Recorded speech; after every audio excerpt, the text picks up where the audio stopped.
on est à 270 km/h, il ne faudrait pas aller plus vite. Sinon, après, ça peut devenir dangereux. On a aussi des gens qui ne supportent pas le moindre changement de paysage, alors qu'on a supporté des changements de paysage absolument considérables. On a accepté les entrées de ville sont défigurées par d'immenses centres commerciaux, etc. On a accepté tout ça. L'opposition part de gens qui ont des belles maisons, qui ont des manoirs, etc. et qui supportent pas qu'à 10 km de là, je dis bien à 10 km de là, il y ait la perspective de l'éolienne dont ils verront peut-être un petit bout en se penchant. Bonjour Cédric, comment ça va ? Bonjour, ça va très bien. Bah écoute, bienvenue dans The Big Shift, bienvenue à tous les auditeurs. Aujourd'hui, on va continuer une série qu'on a commencée il y a longtemps maintenant, mais qui met du temps à s'étoffer. C'est une série sur les énergies en général. On a enregistré l'épisode sur le solaire très récemment avec Damien Salel. On a enregistré des épisodes sur le nucléaire, d'abord avec Maxence Cordier, et puis ensuite avec Anne-Claire Poirier pour essayer d'avoir un point de vue un peu nuancé. On a enregistré des épisodes sur l'hydrogène avec Aurélien Bigot. On a enregistré des épisodes sur le réseau électrique, sur les futurs 2050 avec Rodolphe Meyer, le réveilleur. Donc on a quand même pas mal entériné ce sujet. Et d'ailleurs, pour les auditeurs, si vous voulez retrouver le plus facilement tous ces épisodes, c'est sur le site thebigshift.fr. Vous avez une catégorie énergie dans laquelle il y aura tout, cet épisode compris. Donc c'est la meilleure façon de les retrouver. Et aujourd'hui, du coup, on va parler de vent, on va parler de métal, on va parler d'énergie éolienne avec Cédric Philibert, du coup. Bienvenue dans le podcast. Est-ce que tu peux te présenter et me dire pourquoi est-ce que c'est toi qu'on a décidé d'appeler, pourquoi est-ce que tu es légitime à parler de ce sujet avec nous aujourd'hui ? Pour faire une longue histoire courte, je m'intéresse au changement climatique depuis très très longtemps. J'ai fait un premier article dans la presse française en 84 sur le sujet, dans Géo. Je crois que c'était le premier article dans la presse française d'ailleurs. J'ai fait un bouquin sur le sujet sur énergie renouvelable. Là, on parle pas essentiellement éolienne. Changement climatique.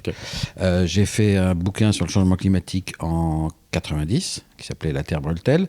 Et la même année, quelques mois plus tard, avec plusieurs collègues, j'ai fait un bouquin qui s'appelait Du neuf sous le soleil, qui était consacré à l'ensemble des énergies renouvelables. Donc, le changement climatique et énergie renouvelable, chez moi, c'est une passion très ancienne. Voilà, ça fait 40 ans que je suis sur le coup.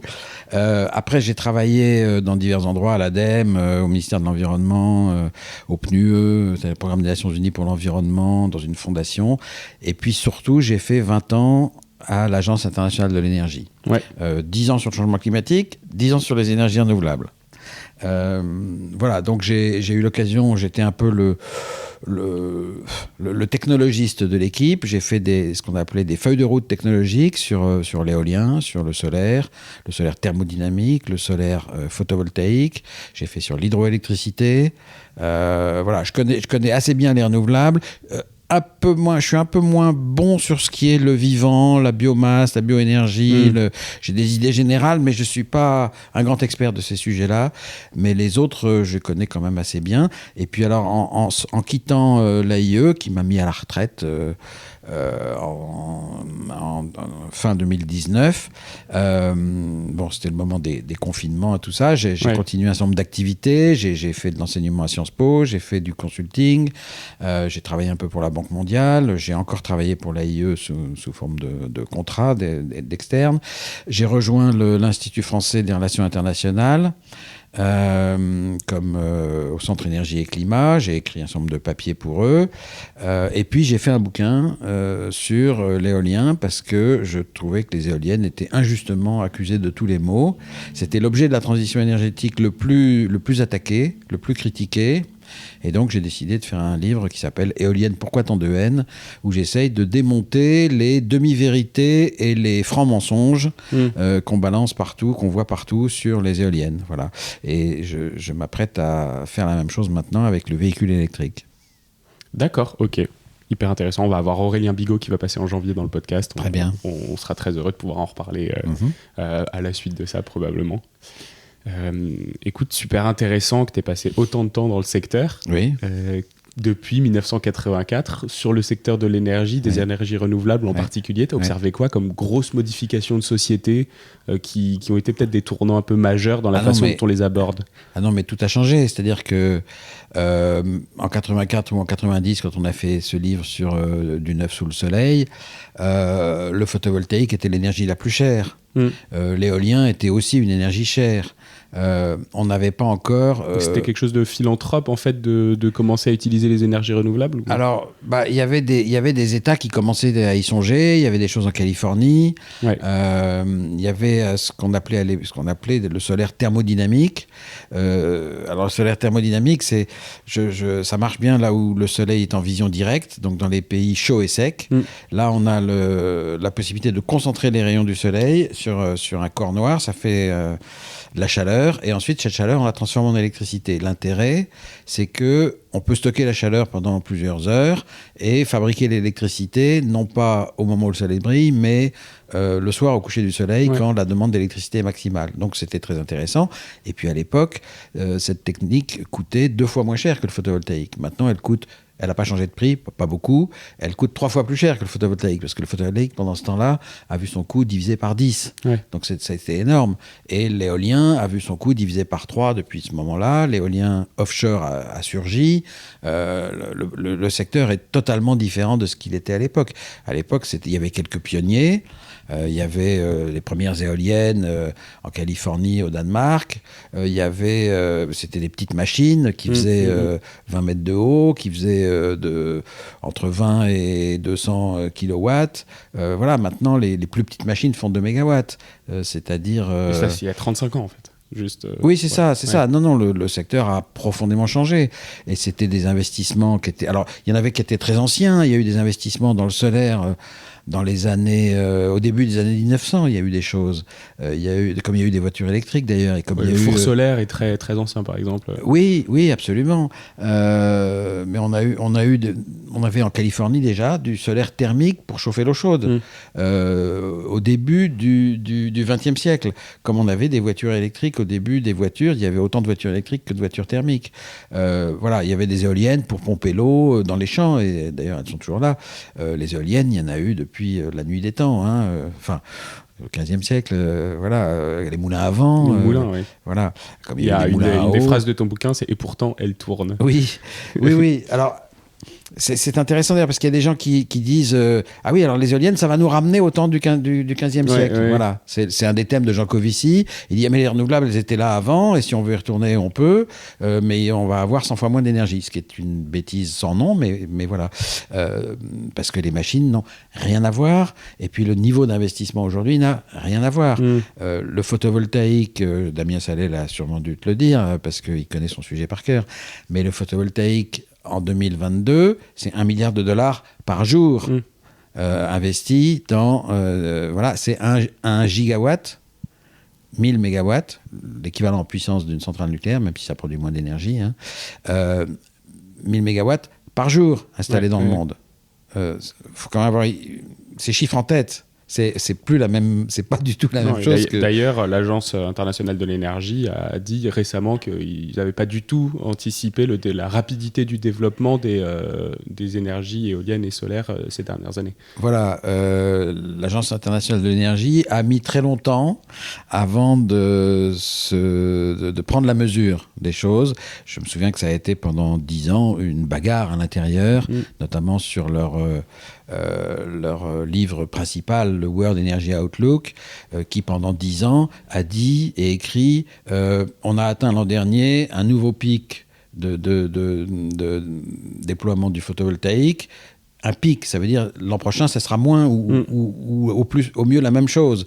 Et chaque année, c'était mieux que l'année d'avant. Mais c'était à nouveau un pic. On avait à nouveau atteint un pic qui ne serait pas dépassé. Et nous, on était... quelques-uns à l'intérieur à dire mais vous n'y êtes pas du tout les gars, donc ça a été une bagarre. Je le dis d'autant plus facilement que j'ai moi-même signé un bouquin de l'AIE en 2011 qui ressemble beaucoup à ce que l'AIE a fait ensuite en 2021, un scénario essentiellement éolien et solaire où on électrifie presque tout pour chasser les combustibles fossiles. Voilà, ce scénario qui est le Net Zero Energy, le Net Zero Emission by 2050, en 2050 de l'AIE. En gros, vous le retrouvez un peu différent, mais dans les grandes lignes, vous le retrouvez dans un bouquin que l'AIE a publié absolument, j'allais dire, elle a publié secrètement, sans lui faire aucune publicité, en 2011, et que j'avais écrit. Ça a un lien avec le scénario Négawatt ? Alors non, ça n'a aucun lien avec le scénario Négawatt. Qui propose un peu la même chose sur le renouvelable. Non. Alors, je dis ça parce qu'on a eu Stéphane Châtelain sur le podcast, alors il y a presque 2 ans et demi maintenant. Le scénario Négawatt, en tout cas à l'origine, était beaucoup plus orienté économie d'énergie. Il n'était pas du tout orienté électrification. Alors que dans la vision, j'allais dire la vision moderne des choses, la vision qui est propagée maintenant par l'AIE, mais aussi par RTE, etc., il y a une baisse de la consommation d'énergie, où il n'y a en tout cas pas de hausse de la demande totale d'énergie, à la fois grâce aux économies d'énergie et grâce à l'électrification, parce que l'électrification est un grand moyen d'économiser de l'énergie.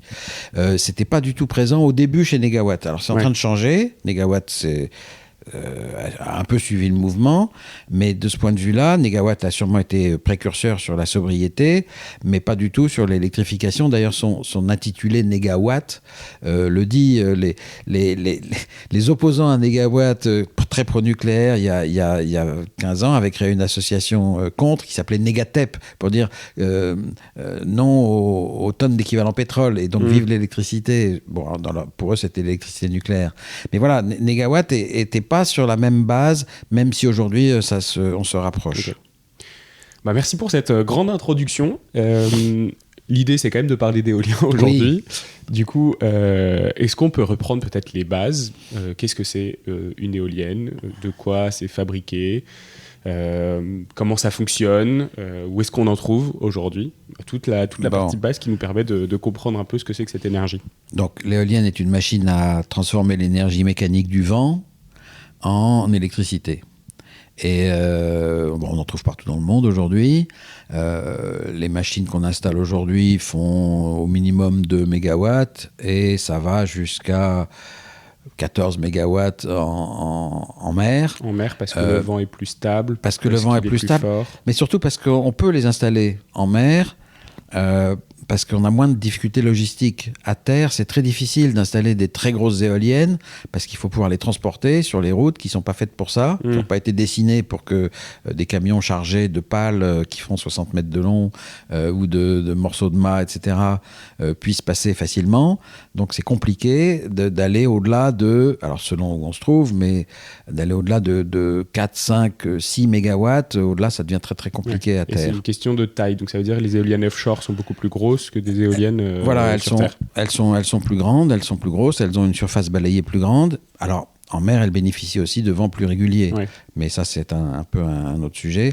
Mais voilà, c'est pour dire que c'est des machines aujourd'hui qui ont une certaine dimension. Alors, tu disais une éolienne dans les années 1980, c'était 20 mètres de mât. Aujourd'hui, c'est combien aujourd'hui, en bout de pale, on est à 160-180 mètres. Donc, on a un hub, donc on a un mât qui fait 80 à 100 mètres de haut, généralement, aujourd'hui. Voilà.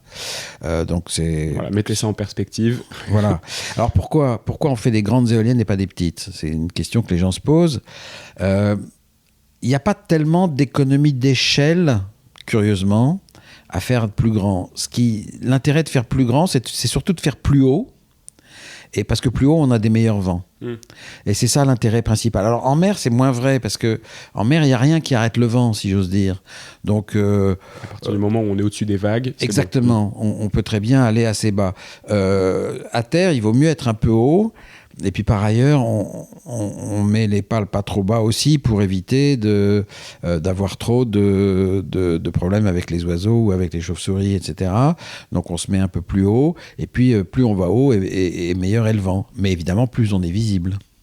Oui, c'est ça. Donc on va revenir un peu, je pense, à ce qui est le plus difficile avec l'implantation éolienne.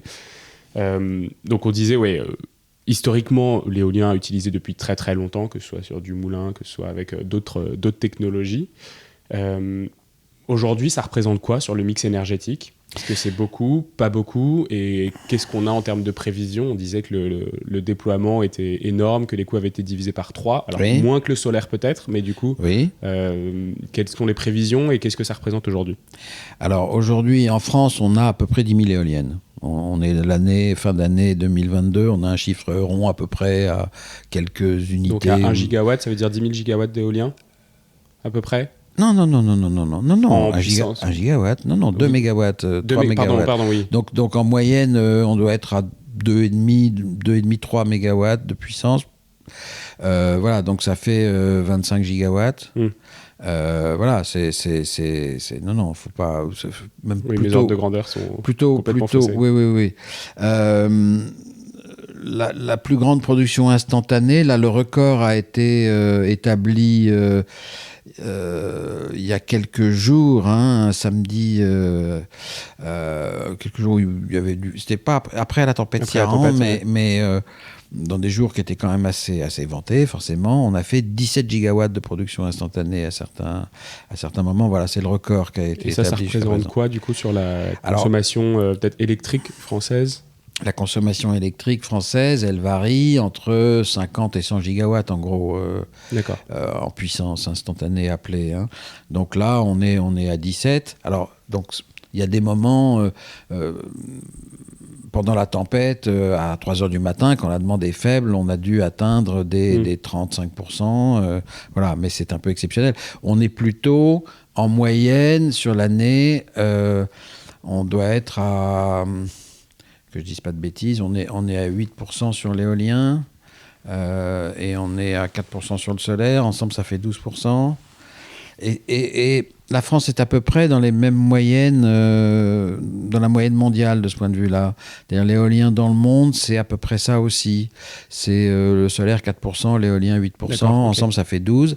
C'est en train de créer un coin entre les énergies non carbonées traditionnelles, c'est-à-dire l'hydroélectricité et le nucléaire, qui en gros ne bougent pas, ou ne bougent pas beaucoup, bougent très lentement, et puis les fossiles. Et alors, comme la croissance de la consommation d'électricité reste forte, plus de 3% par an, c'est quand même juste maintenant qu'on va commencer à le voir dans les émissions de CO2 de la production d'électricité. C'est ça, parce qu'aujourd'hui, c'était de l'ajout et pas du remplacement. C'était en fait aussi du remplacement. Si on regarde sur les 10 dernières années, qu'on regarde en proportion, on s'aperçoit que le nucléaire faisait 17% et il est passé à moins de 10% dans le monde. Les renouvelables étaient à 10% et sont passés à 17%. Et les 7% d'augmentation, c'est plutôt le solaire et l'éolien. Donc oui, c'est du remplacement au sens où, pour l'instant, les renouvelables ont surtout remplacé la décrue du nucléaire en proportion, laquelle décrue n'est absolument pas due à la présence des renouvelables. Elle est entièrement due au fait que le nucléaire progresse peu par rapport à la demande d'électricité et que, je dirais même, il régresse en termes de production absolue. Les quelques centrales qu'on a construites dans le monde depuis 20 ans, on fait moins que les centrales qu'on a dû mettre à l'arrêt parce qu'elles étaient trop vieilles, ou la baisse de production des centrales existantes qui, quand elles vieillissent, doivent passer des visites décennales qui sont de plus en plus poussées et ensuite des travaux de remise à niveau qui sont de plus en plus importants et de plus en plus lourds. Donc voilà, on a une baisse de la disponibilité du nucléaire, notamment en France. Ça a été très net, évidemment, en 2022 avec la corrosion sous contrainte, mais c'est une tendance longue. On n'est plus dans le sommet de production nucléaire où on était entre 2000 et 2010.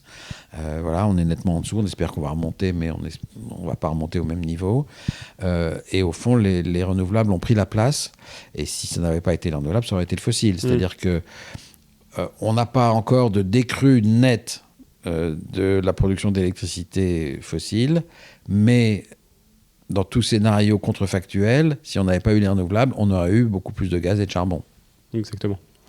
Je voulais revenir sur la production électricité liée aux éoliennes durant la tempête. Donc ça a été un max. Oui. Est-ce que plus on a de vent, plus on a d'électricité éolienne? Est-ce que ça c'est complètement linéaire ou est-ce que en fait c'est complètement c'est une observation personnelle qui, quand on se balade et qu'il y a du vent, on n'a pas forcément toutes les éoliennes qui sont en cours de marche. Oui. Est-ce que c'est parce qu'on les freine, parce que c'est dangereux? Comment ça se passe? Alors, une éolienne, elle commence à tourner à 3 mètres par seconde. Donc, il y a des moments, environ un quart du temps, ou elles ne tournent pas parce qu'il n'y a pas assez de vent. Bon, ça c'est tout à fait net. Alors, c'est vrai pour chacune d'entre elles, c'est pas forcément vrai pour la totalité du parc. Quand on a un parc réparti en France sur plusieurs façades maritimes, etc., on a des régimes de vent qui sont pas complètement couplés, et donc il y a toujours un peu de vent quelque part, même si des fois c'est vrai qu'il n'y en a pas beaucoup. Bon, ensuite, elle démarre, et puis vers 35 mètres par seconde, elle atteint son régime de croisière, et sa puissance nominale. Alors 35 mètres par seconde, si on fait en km/h pour que les gens comprennent. Faut faire le calcul. Ça fait quoi divisé, ça fait...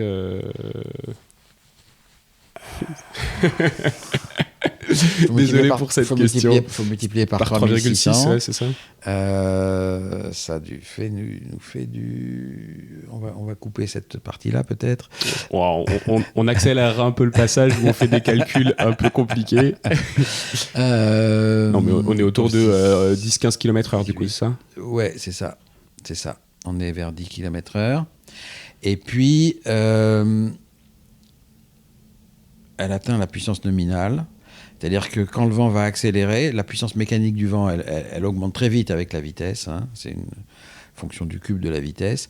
Mais là, on va gérer avec les pales des éoliennes, on va les détourner un peu du vent, et on va essayer de faire en sorte que ça ne tourne pas plus vite, parce que ça ne produira pas plus. Et ceci jusqu'à une vitesse de, alors je veux le dire en km/h, 90, 100, 110 km/h. Qui sont les vitesses qu'on observe sur des tempêtes classiques. Voilà, et là, on va éventuellement la mettre à l'arrêt. Et on va la mettre à l'arrêt d'abord en la faisant se décrocher du vent. C'est-à-dire, la pale va se tourner de façon à présenter son profil le plus mince au vent, donc elle va pratiquement plus tourner, et au besoin, on va la freiner. Il y a un frein dans toutes les nacelles, on peut la freiner complètement. Et on fait ça pour des raisons de sécurité, effectivement, parce qu'il ne faut pas qu'elle tourne trop vite. Quand elle tourne, ce qu'il faut voir, c'est que quand elle tourne à sa vitesse nominale, et qu'elle donne toute sa puissance, le bout des pales sur les grandes éoliennes, il est à peu près à 270 km/h en vitesse linéaire. Alors ça, on n'a pas l'impression parce que c'est majestueux, ça tourne, ça, mais quand on regarde la circonférence et le moment que ça prend parce que d'une pale de 60 mètres, ça veut dire un cercle de 120 mètres de diamètre. C'est ça. Et donc, on est à 270 km/h, il ne faudrait pas aller plus vite. Sinon, après, ça peut devenir dangereux. Voilà, donc on les arrête. Mais quand on regarde ce qui se passe dans une tempête, on s'aperçoit qu'il y a peut-être des moments où, sur une zone très précise, il y a finalement pas mal d'éoliennes qui sont arrêtées en même temps. Ça a été le cas des éoliennes maritimes du parc de Saint-Nazaire dans la tempête Ciarán. À certaines heures dans la nuit, il y a eu pas mal d'arrêts, la puissance du parc a baissé. Mais si je regarde la puissance de l'ensemble des éoliennes françaises, pendant la tempête, elle a été très proche de son maximum. Son maximum n'est pas la somme de toutes les puissances nominales, c'est en dessous, c'était 17 gigawatts. Il y a quelques jours, dans une situation en fait un peu meilleure, c'est où il y a pas mal de vent partout, mais pas de tempête. Ça, il peut y avoir un peu plus d'énergie. Voilà, quand elles sont toutes à leur puissance nominale, on est au maximum. On n'a pas besoin des tempêtes pour avoir beaucoup d'énergie. Mais pendant les tempêtes, il y en a aussi beaucoup. On était à 16 gigawatts en France pendant la tempête. Donc le fait que quelques éoliennes soient à l'arrêt, c'est pas un gros problème parce que c'est compensé statistiquement par le nombre d'éoliennes. Ok. Je pense qu'on a bien compris la partie technique, comment ça fonctionne, ce que ça produit, le mix énergétique qui est associé à cette méthode de production. J'aimerais bien qu'on revienne sur des sujets qui sont peut-être un peu plus sociaux autour de l'éolien. Il y a un truc que je ne comprends pas, c'est que les énergies renouvelables, on le vend en poupe, tout le monde est super content des énergies renouvelables, et pourtant, l'énergie éolienne, particulièrement, plus que solaire, j'ai l'impression, une sorte de vent de contestation, de critique sur cette façon de produire de l'électricité, alors qu'il y a une sympathie pour les énergies renouvelables en général. Alors pourquoi est-ce que le solaire est plus accepté et qu'est-ce qui s'oppose un peu socialement à l'éolien ? Alors, une éolienne est peut-être visible d'assez loin. Donc, les gens qui peuvent se sentir concernés peuvent être relativement nombreux, et sur un panel de gens, il y en a toujours quelques-uns qui trouvent que c'est pas joli. Bon, ce qui est subjectif. C'est subjectif. On ne peut pas contredire cet argument. On peut ne pas aimer, on peut ne pas avoir envie de les voir. Alors, il y a des gens qui peuvent se trouver assez près, qui peuvent craindre des effets pour eux, pour leur santé, pour la santé de leurs animaux. Voilà. Il y a beaucoup de craintes dont l'expérience prouve qu'elles ne sont pas fondées sur quelque chose. Hein. Il y a 10 000 éoliennes en France, il y en a 4-5 qui ont posé des problèmes à des gens proches, qui se sont un peu obstinés dans une opposition. Ils ont pas supporté que leur opposition ne soit pas entendue. Voilà.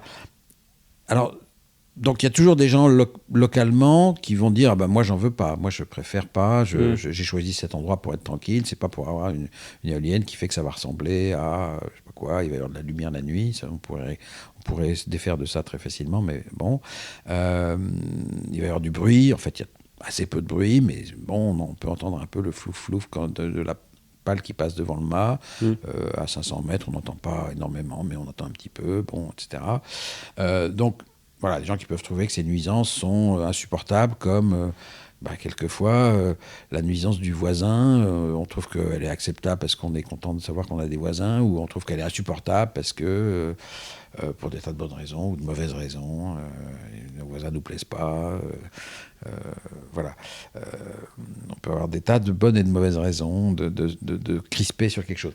Mais en France, il y a quelque chose de plus qu'on n'a pas ailleurs. C'est que, alors qu'on n'a pas ailleurs, il y a beaucoup de choses qui ont été dites sur les éoliennes, y compris des tas de mensonges qui ont été inventés outre-Atlantique dans des cercles d'extrême droite, financés par l'argent du pétrole et du charbon. Ça, c'est une première chose. Et ces cercles font la guerre aux éoliennes dans de nombreux pays et diffusent une désinformation dans de nombreux pays. Mais en France, cette désinformation a été reprise et transformée par une fraction du lobby nucléaire qui ne supporte pas de voir ce qui est vécu comme une concurrence. Donc, alors, du coup, les arguments sont quand même très différents. Aux États-Unis, en Australie, c'est finalement le propre des climato-sceptiques. Ils disent, mais tout va bien avec le pétrole, on a du pétrole, on a du charbon, qu'est-ce que vous venez nous embêter avec vos éoliennes qui tournent quand elles veulent, etc. En France, on ne va pas dire ça. On va dire le nucléaire fait encore mieux que l'éolien pour décarboner l'électricité. Et les éoliennes, ça va remplacer de l'électricité décarbonée, ça sert absolument à rien. Puis alors on va nous dire le nucléaire fait 2 fois moins d'émissions de CO2 que l'éolien. Alors l'éolien, quand elle tourne, elle fait aucune émission de CO2. Dans sa construction, comme elle naît dans un monde qui est imbibé de pétrole jusqu'au cou, dans sa construction, il y a forcément des émissions de CO2. On va reparler un peu. Ouais. Oui. On évalue généralement, moi je ne conteste pas ce chiffre, à 12 grammes par kilowattheure de CO2 pour les éoliennes. Et 6 pour le nucléaire. Alors, le 6 pour le nucléaire est discuté, mais bon, je ne le discute pas. Mettons que ça soit 2 fois moins. On parle de pouillème, c'est-à-dire on compare à du gaz, c'est 400 grammes.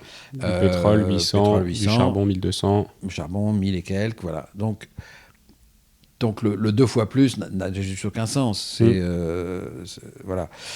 Mais voilà, c'est ça le type d'argument qu'on entend. En fait, le pire là-dedans, c'est que justement, il y a une opposition, alors qu'il y a une complémentarité qui pourrait être très forte.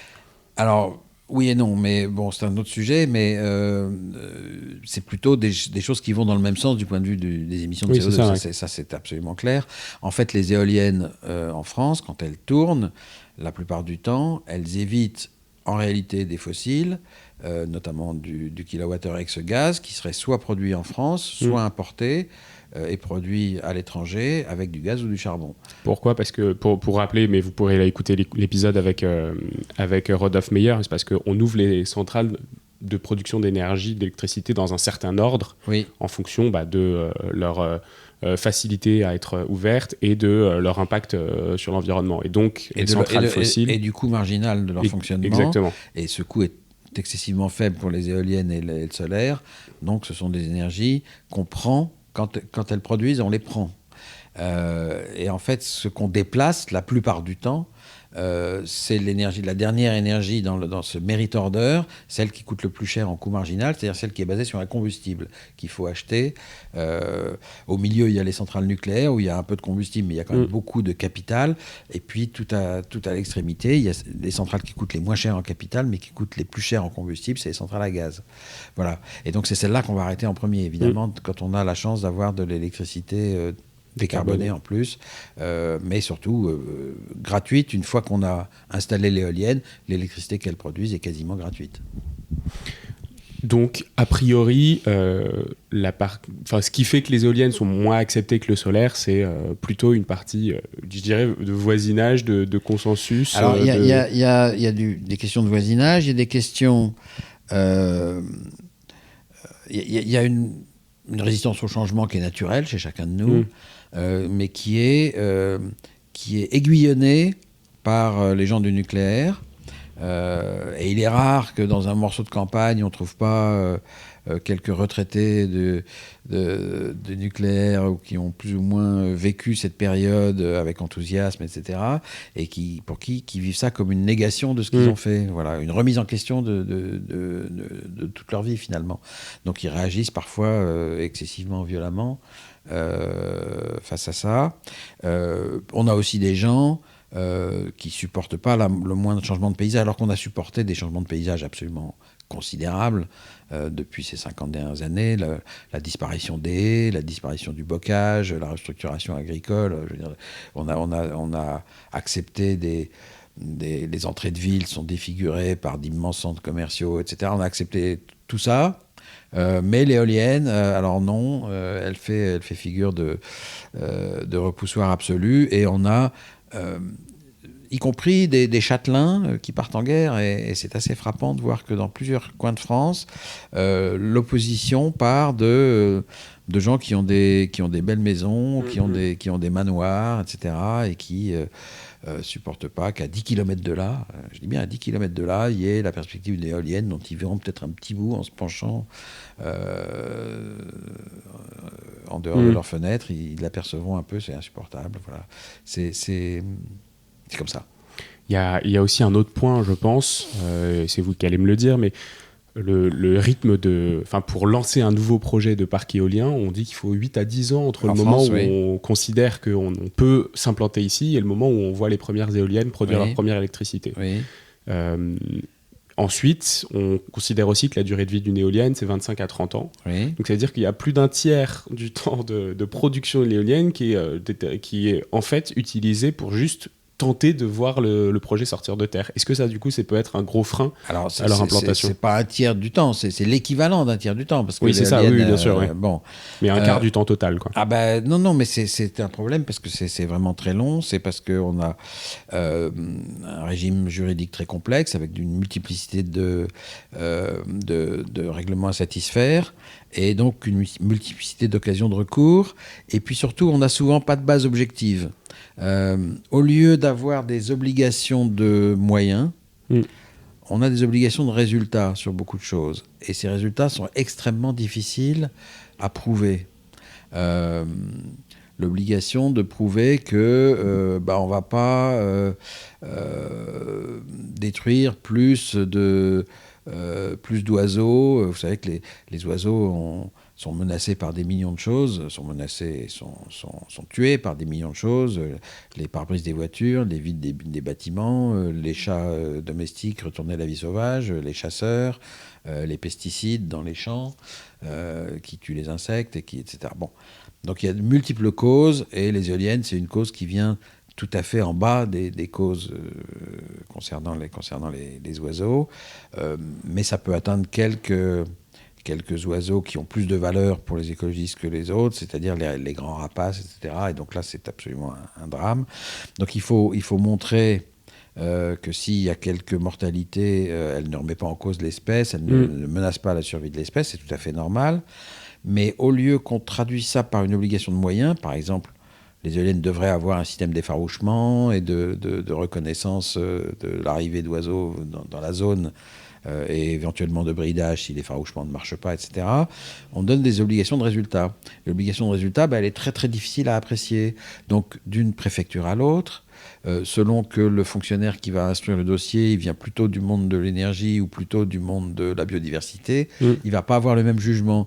Pareil pour le juge administratif ou la cour administrative d'appel, elle ne va pas avoir le même jugement selon l'opinion personnelle, parce que ça va être très très difficile à objectiver. Et voilà, il vaudrait mieux, il faudrait qu'on trouve des moyens de remplacer ces obligations de résultats par des obligations de moyens. Et si tel moyen est mis en œuvre, alors le projet devrait être accepté. Si tel moyen n'est pas mis en œuvre, le projet est refusé. Ce serait beaucoup plus simple pour tout le monde. J'imagine que vous faites référence à ça, mais il y a 3 jours dans l'Hérault, il y a le démantèlement de 7 éoliennes qui a été validé, alors que c'est des éoliennes qui étaient en route depuis 2016 uniquement. Donc ça veut dire qu'il y avait probablement eu ces 8 à 10 ans avant d'installer ce parc-là. Et pourtant, 6 ans après leur première fourniture d'électricité, on décide de les démanteler parce qu'elles peuvent mettre à mal une population d'aigles qui, effectivement, la perte d'un aigle pour cette espèce en particulier peut être grave. Mais du coup, voilà, comment est-ce qu'on peut gérer ce genre de choses alors qu'il y a déjà ces 8 à 10 ans de travail derrière, et comment est-ce que cet événement particulier peut avoir un impact sur toute la filière éolienne en France ? Est-ce que c'est un précédent qui fait qu'on va avoir des démantèlements de nombreux parcs éoliens prochainement ou pas du tout ? Je ne sais pas, j'ai cru comprendre qu'il y aurait encore une instance juridique saisie, je ne sais plus si c'est la cassation ou... Alors oui, effectivement, ils ont fait un recours, mais pour le moment, en tout cas, c'est le démantèlement qui est... théoriquement, n'est pas suspensif. Je ne sais pas, il y a eu ce jugement-là, il y en a eu un autre que j'ai trouvé très malencontreux, quand on a dit ici on ne peut pas mettre des éoliennes parce que le paysage est entré dans le patrimoine de l'UNESCO. Oui. Voilà. Oui, c'est ça, dans la recherche du temps perdu de Proust. Alors, je veux dire, ça ouvre la porte à beaucoup de choses. Il va falloir qu'on accepte de comprendre que on ne peut pas toujours se reposer sur le reste du monde pour avoir notre énergie. Aujourd'hui, c'est ce qu'on fait avec le pétrole et le gaz. C'est quand même 60% de notre énergie. Le but, c'est pas d'arriver à 100% d'autonomie, mais c'est quand même de réduire très fortement cette dépendance. En même temps qu'on réduit les émissions de CO2, ça veut dire produire de l'énergie sur notre sol, et ça ne peut pas passer complètement inaperçu et n'avoir aucun impact ni visuel, ni sur des surfaces. Voilà. Il ne peut pas ne pas y avoir d'impact. La question, c'est de savoir mesurer ces impacts. Aujourd'hui... Qu'est-ce qui a été mal fait là, dans ce cas, du coup, dans cet exemple précis ? Je ne sais pas, parce que peut-être que ça a été mal fait. Je veux dire, peut-être qu'il faut démonter ces éoliennes, j'en sais rien. Je ne dis pas que toute éolienne a forcément été bien installée au bon endroit. Oui. Donc, vraiment, je ne dis rien sur ce cas précis que je ne connais pas.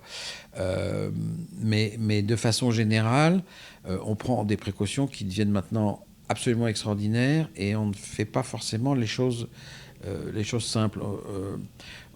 On dépense des sommes phénoménales aujourd'hui par oiseau sauvé ou par chauve-souris sauvée. Et dans certains cas, cet argent serait probablement beaucoup plus efficace s'il était dépensé autrement pour cette même protection des chauves-souris ou des oiseaux. Voilà. Mais là, on arrive à des choses qui deviennent un peu folles sur les éoliennes, alors qu'on est dans une situation, on va vers un manque criant d'énergie et d'électricité. Et on l'a vu en 2022 avec les prix faramineux qu'ont atteint le kilowattheure électrique importé ex-gaz d'ailleurs en Europe. On n'est pas à l'abri d'une répétition de ça. La guerre en Ukraine n'est pas finie, loin de là. Le pétrole russe ne va pas revenir, et le gaz russe non plus. Heureusement, toute l'Europe maintenant développe les renouvelables encore plus vite qu'avant. Hein. On a sévérisé on a rapproché les objectifs. Voilà. Il y a eu un petit rebond du charbon, mais il va être effacé très vite, précisément parce qu'on développe les renouvelables encore plus vite qu'avant. La France n'est pas vraiment dans le coup. On a signé un objectif de 42,5%, mais quand on regarde la stratégie sur laquelle il y a une consultation actuellement, la nouvelle stratégie nationale bas carbone, cet objectif ne paraît pas. Il n'est pas exprimé. On a un discours qui est de dire on va faire du solaire et de l'éolien maritime. Pour l'éolien terrestre, on continue sur notre lancée, sur le rythme pépère auquel on est actuellement. Donc il n'y a aucune vraie ambition sur l'éolien terrestre dans ce pays. C'est tragique, c'est-à-dire ce gouvernement a l'éolien honteux. Il en fait un peu, mais sans vouloir trop le dire, au fond. Il a complètement intégré les oppositions et les objections. Alors pas au point de démanteler les éoliennes comme le voudrait le Rassemblement national, mais franchement il a l'éolien honteux, il n'ose pas dire, il faudrait doubler ou tripler le rythme d'équipement et se donner les moyens pour ça, et pour ça il faudrait d'abord commencer par régler la question des radars météo et militaires qui font que, et des balises de l'aviation civile qui font que quasiment les 3/4 du territoire français est interdit d'éoliennes, et même là où il y en a. Par exemple, on ne peut pas faire du repowering, vous savez, aujourd'hui. Très souvent, on remplace 5 éoliennes de 2 MW par 3 ou 4 éoliennes de 3 ou 4 MW. Donc on augmente la puissance et on réduit le nombre de mâts. Tout le monde est gagnant. Pour ça, il faut des éoliennes un peu plus hautes, un peu plus grandes. Et ben, c'est souvent impossible pour ces raisons, même raisons de radar. C'est-à-dire même dans les régions où il y a des éoliennes, on a des contraintes qu'il n'y a pas ailleurs en Europe. On est en train d'installer les dernières petites éoliennes d'Europe. Bientôt, les fabricants vont cesser totalement de les produire, ces éoliennes, parce qu'il n'y a plus que nous qui mettons des éoliennes de 2 MW. Partout ailleurs en Europe, on met du 3, du 4, du 5. On est dans une situation... voilà. Et le gouvernement ne prend pas à bras-le-corps ce problème. Il a été résolu partout ailleurs. Pourquoi est-ce qu'on ne peut pas le résoudre en France ? Nos militaires ne sont pas différents, nos avions ne sont pas différents, la météo n'est pas différente. Je veux dire, on devrait pouvoir trouver les solutions techniques à ce problème, et ça libérerait beaucoup d'espace. A priori, on a aussi une côte atlantique qui est quand même très prononcée et qui pourrait aussi... Absolument, on a mis... on a un gros potentiel, quoi. On a mis l'essentiel de nos éoliennes dans le Nord et dans le Grand Est. Alors c'est bien, d'ailleurs les gens en sont contents. Hein. Faut arrêter de dire que les gens s'opposent aux éoliennes tant qu'elles ne sont pas là. Une fois qu'elles sont là, en règle générale, dans une écrasante majorité, les gens s'y habituent très vite. Et puis ils s'habituent aussi au fait que leur fiscalité ne monte pas ou baisse, parce que les éoliennes rapportent à la fiscalité locale, ça a une aide. J'ai entendu l'autre jour Monsieur Ducrot, le maire d'une des communes de la communauté de communes du Haut-Montreuil dans le Bas-de-Calais, 49 communes, 107 éoliennes, expliquer comment grâce aux éoliennes il a financé des centres d'activité, la crèche, le centre social, le centre médical. Enfin voilà, c'est... Oui, je ne sais plus avec qui on disait ça en plus, c'était qu'il y avait une sorte d'aversion de base à l'installation d'une éolienne, et à partir du moment où donc ils avaient fait un test où ils avaient dit on va poser une éolienne à cet endroit-là. Alors évidemment, il y avait eu une fronde générale, et à partir du moment où ils étaient allés voir les citoyens en disant voilà, vous pouvez participer, vous pouvez investir dans un projet éolien, donc c'est-à-dire avec une sorte de crowdfunding local. Ça aide aussi beaucoup, oui.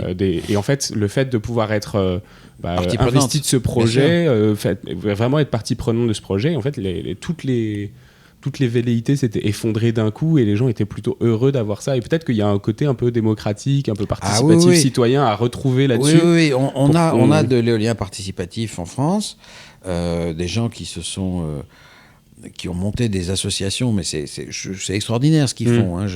Moi, je trouve ça extraordinaire. Ils ont monté des associations, ils ont des centaines de personnes dans leur association.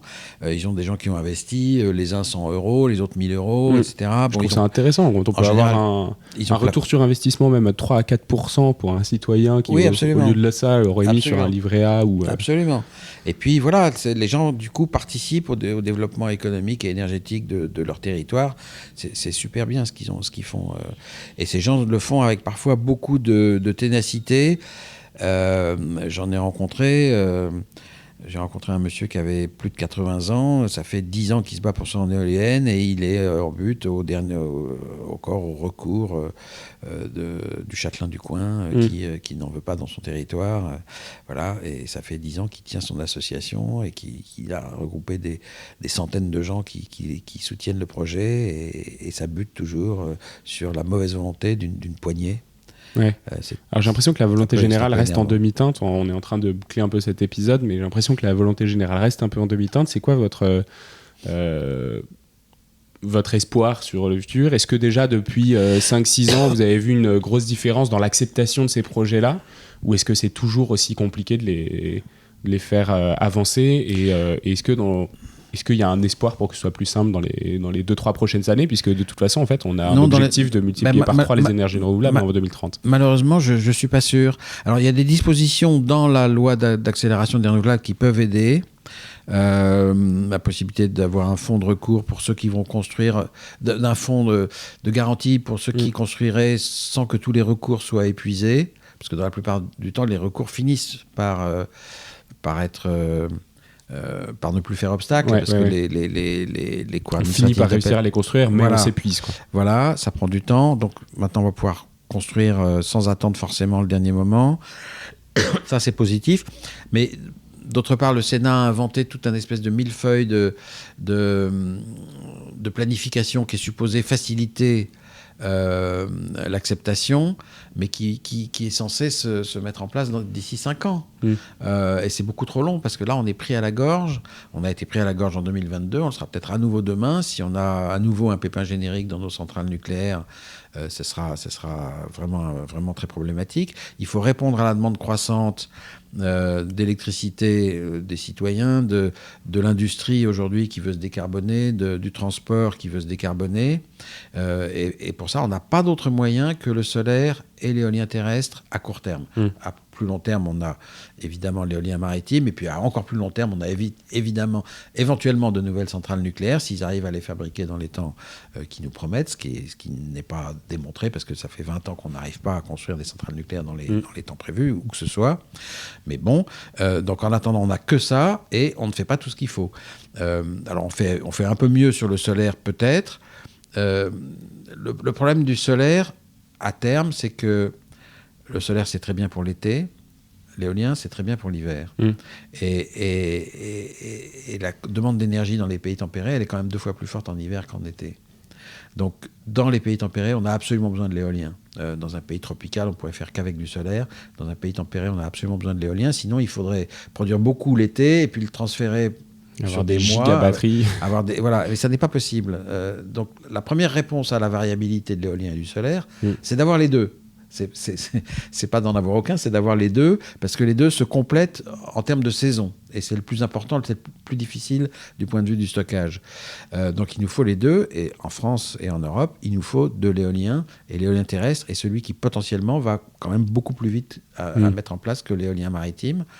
Voilà. Mais on a un gouvernement qui a intégré une certaine mauvaise volonté de la part de certaines franges de la population, parce que les sondages montrent que les 3 Français sur 4 sont favorables, et du coup, il a l'éolien honteux, il ne veut pas accélérer l'éolien, il dit « Ah non, on ne veut pas fixer un objectif qu'on pourrait ne pas atteindre », alors que surtout, dans tous les autres domaines, il fixe des objectifs qu'on pourrait ne pas atteindre, mais c'est pas grave si on atteint un objectif qu'à 95%, et que c'est un objectif ambitieux, on aura fait plus que si on ne met pas d'objectif ambitieux et qu'on se dit non, on va juste faire notre petit train-train. Voilà. Là, on est sûr qu'on ne va pas atteindre des objectifs, on ne va pas faire 3 fois plus.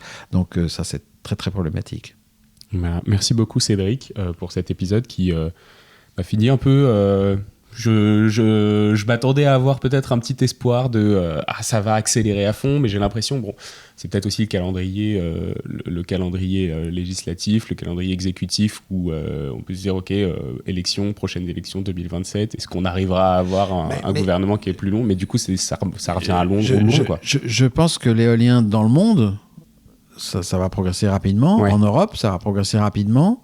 Peut-être pas aussi vite que le solaire, parce qu'il y a des problèmes structurels un peu sur le prix qui remonte, les taux d'intérêt qui montent, etc. Ça freine un peu l'éolien, ça freine pas du tout le solaire qui écrase les prix de façon jamais vue, donc qui a complètement absorbé l'inflation. Donc le solaire va à une vitesse folle partout dans le monde, y compris chez nous, j'espère. L'éolien, c'est un peu plus compliqué, mais dans le monde, ça va quand même aller vite, mais la France traîne. Merci beaucoup pour cette conclusion. Et si vous êtes encore là, c'est que vous êtes notre auditeur préféré. N'hésitez pas à laisser 5 étoiles sur votre appli de podcast et un commentaire sur Apple Podcast, sur Spotify. Et je vous retrouve très bientôt. Merci Cédric, à bientôt. Merci.